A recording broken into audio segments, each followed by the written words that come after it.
About 2 weeks ago, I had this company send me an email wanting me to test out some of their tools, and what caught my interest was they said they're trying to make quality tools. You know, a lot of these Chinese companies are trying to see how cheap they can make a tool, whereas this company, you know, in their email they said they want to send me the tools. If I have any ideas of how to improve them, they want to know so they can improve the tools.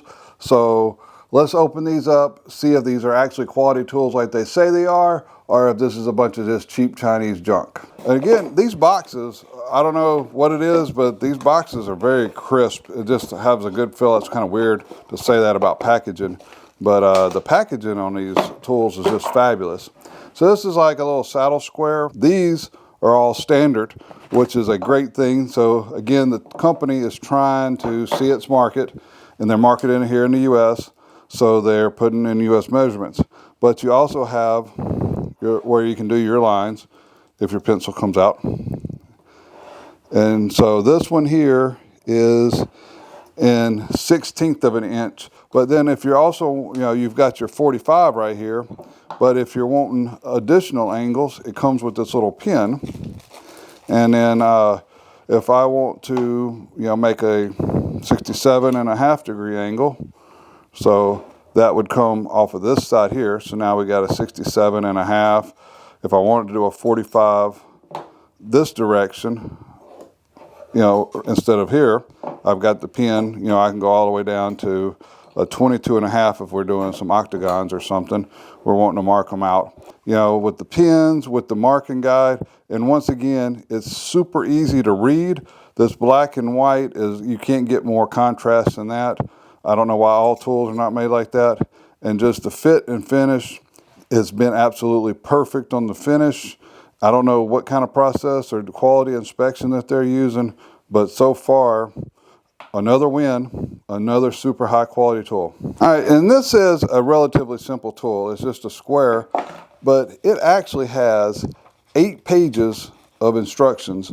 If you're like me that gets frustrated with getting all these Chinese tools that don't have any kind of instructions whatsoever in them, you know, this company is going way out of their way to make sure that their products all have instructions and very thorough instructions. That's definitely impressing me right there. All right, next box here, Concealed Hinge Jig. So this thing, you know, it's like a Jenga puzzle with the packaging. You know, they definitely want their tools to come to you in a good condition. And this thing got all kinds of stuff in here. And again, every piece has a certain little spot for it. I might even have to read the directions on this. This got so many parts to it. But first of all, let's see, we got a concealed hinge. And that's nice. And is that's actually even got a bearing inside of here. That's I thought that would just be a bushing, but that's actually a rotational bearing that's snap clipped in there. That's super nice. Okay, we got our pins here. We got us a nice little router drill bit. Should be a 35, yep, 35 millimeter, that's standard. And then we've got our drill guides. So this little kit seems to have everything in it. Okay, so we've got this concealed hinge jig. Once again, finish is fabulous on it. The marking's terrific. A huge instruction booklet. Well, I say huge, I don't know, it's bigger than the other ones. We've got, what, 11, 12 pages, which is actually needed for this particular one. This thing's solid metal. The only plastic on it is the cover over the little clamp. Now, I've got concealment hinges here. Is one I grabbed off the shelf. And so actually by following the directions, it's showing to be 13/16 from the edge of the board is where I'm supposed to be at. Well, you know, trying to cross-reference, it's like how many millimeters is that? Because this is going from 2 millimeters up to 6 millimeters away from the edge. If I put this at the 2 millimeter and then slide it in, I am dead on my line. So this actually should have a 2 millimeter setback. So now this does have the hose, because if you ever drilled these Forstner bits, you know that that puts off a lot of chips. Unfortunately, this is for an 1.25" hose. My vacuum has an 1.5" hose, so I'm gonna have to get an adapter for that. So I can't demonstrate that right now, but let's see just how well this thing's gonna work. Now, to set up my drill here in my chuck, there's actually this little guide on the side here, and then you put it up, and then I can mark that to where my cutter is dead on a 1/2 inch, because this is a piece of 3/4 inch, and these teeth go a little bit past where the cutter is. So if you go too deep, you'll cut through the front of your drawer. So that goes in, locks nice and tight, no movement, you know. So let's drill this hole.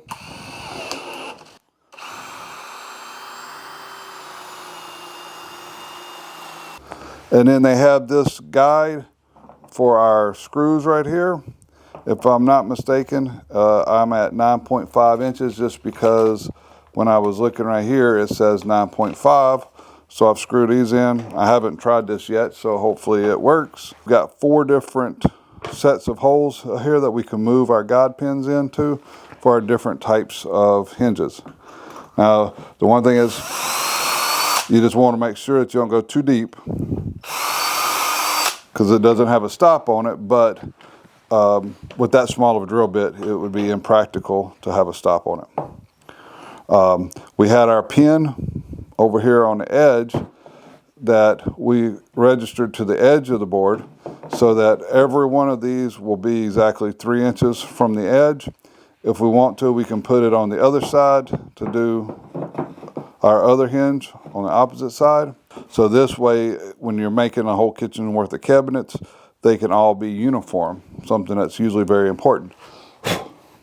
So we drop this in, fits in perfect, holes lining up absolutely perfect.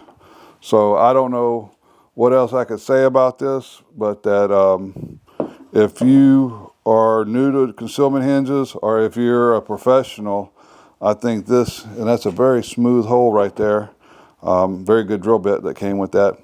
And you'll be able to hook up your hinges perfect every time with this jig. Absolutely. The only thing you need to do is make sure you got an 1.25" vacuum hose, and then you'll be golden. All right, so here we've got a shelf pin jig. So now this one, we're getting high tech now. It's got its own little carrying case. Let's see what we got in here. So we've got our shelf pin. We've got a couple extra drill bits with a stop on them, and then we have a little pin. It's like a 1/4 inch here. All right. So pretty self-explanatory, but once again, this is got a lot of little features. Each one of our pinholes, there's a almost sharp little spot right here, so that whenever you mark where you want your pinholes to be, you can get those lined up. So to get away from the edge, you've got 3 different sets of register points, so you can change the distance of how far you want this to go away from the edge. Also, you have registering pins here that you can move these inserts to that will get you closer to the edge. If you want this super close to the edge, you can put them into here, or you can go all the way from the outside to move the whole jig in and out. Everything has nice little precision marks on there. Once again, flawless finish. Everything, just the turning of them is nice and smooth. A step above, trying to go for a quality, and there's a solid metal, not a piece of plastic on it. They send you 2 drill bits with the stop collar and your pin. So what you do here is you would set this, drill your holes, and then you would move from this hole down to this one, put your pin in, and then just continue on. So there's really, you know, not a lot to show you as far as, you know, won't see me sit here and drill a bunch of holes, but this machine would actually work perfect. You could take these little pins out if you're inside of a cabinet, and then you can move these, and you could either put this on the inside of your cabinet up to your back wall, and then you have here, or you can move these over to that if the cabinet's already built to make your pins, or you can flip it this way, and then that would be the exact opposite. So you could either be right up against the edge, you know, 1.5 inches off, or flip it this way, so that gives you 4 different spacings away from the back edge, and then that way you would still stay nice and straight and parallel. Another great product, and if you're not for sure how to use it, again, like every product I've ever opened from them so far, they've got a whole instruction booklet with illustrations, you know, so there's no way you can go wrong and not do this properly. Very simple tool, but very high quality with very detailed instructions. Okay, so this was one I was really looking forward to getting when I looked on their website. Once again, we got a nice little hard package. I really love that. We've got a whole set of instructions here, 8 pages. So this is a chisel plane sharpener. So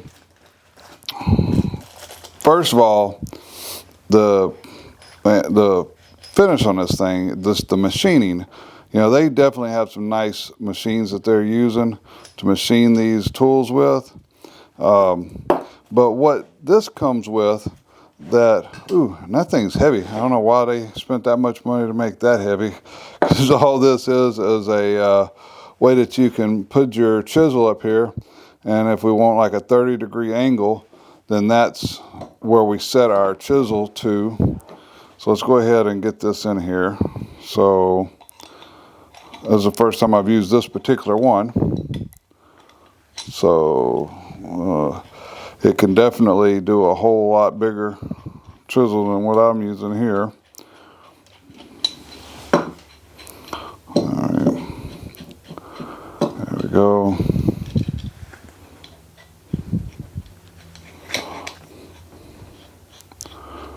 All right, now we're close to where we need to be. So what we can do with this here is we set this in, loosen it back just a hair, so I bring it right up to my line there, and that gives me what should be a 30-degree bevel when I sharpen this. So what you do is take your stone here, and then you just put nice even pressure on it. And we can see right now that this chisel was definitely not on a 30-degree. I didn't soak this whetstone, I just wetted it a little bit. So it's definitely not sliding as smooth as it should, but that is the stone. But the hone itself, just in those couple of passes, you can see where it's already starting to bring that up. And then another nice feature about this particular setup is that they also give you this little sharpening guide. So if you're not for sure what angles you need, if you got your plane iron, bench chisels, mortise chisels, you know, it tells you, you know, the type of angle that would be best for that. And then after you've sharpened, you would come in here and you would verify that you're at the correct angle. So as you can see with this one, I'm actually off. This is 30 degrees. So whenever I had my previous guide, I just had this little block of wood and I would put it in. So I didn't have something as precision as this. You know, and it doesn't really matter if you're off at 28 degrees as long as it's nice and flat. But this is nice to know that I can set to whatever angle I want, and then I can verify that I did get it to the correct angle. It's got extra wheels for your wider, like your plane irons. It's got the screws to attach this down to your workbench if you want to have that attached. So overall, this is a fabulous set. It's probably one of the best sets that I've seen for sharpening chisels. So the only thing I'm disappointed with is now I've got a ton of chisels I'm going to have to get out and resharpen. So we're definitely going to put this to use. But just like every other tool that I have went through, I think we had, what, 6 tools they sent me here. Every single one of them is just, the finish on them is immaculate. I don't know what kind of process they've got in. I have gotten a bunch of these anodized tools over the years, and for the consistency of the quality has just been absolutely fabulous. And every tool, just like with this one here, not only is it coming with a thing to set it, but it's coming with the key to check it after you're done. I think every single one of the tools I've opened up has had some sort of feature or nicety that my other ones didn't have. So even though I had every tool that they've sent me, I think there's not a single one I'm going to keep. I'm going to be using all of these tools here because these are always just that one step above of what I have been using. So in my opinion, they're a Chinese company. Every box has made in China on it, but apparently not all Chinese companies are the same, because these, I can't see how they could get much better. Thank you for watching.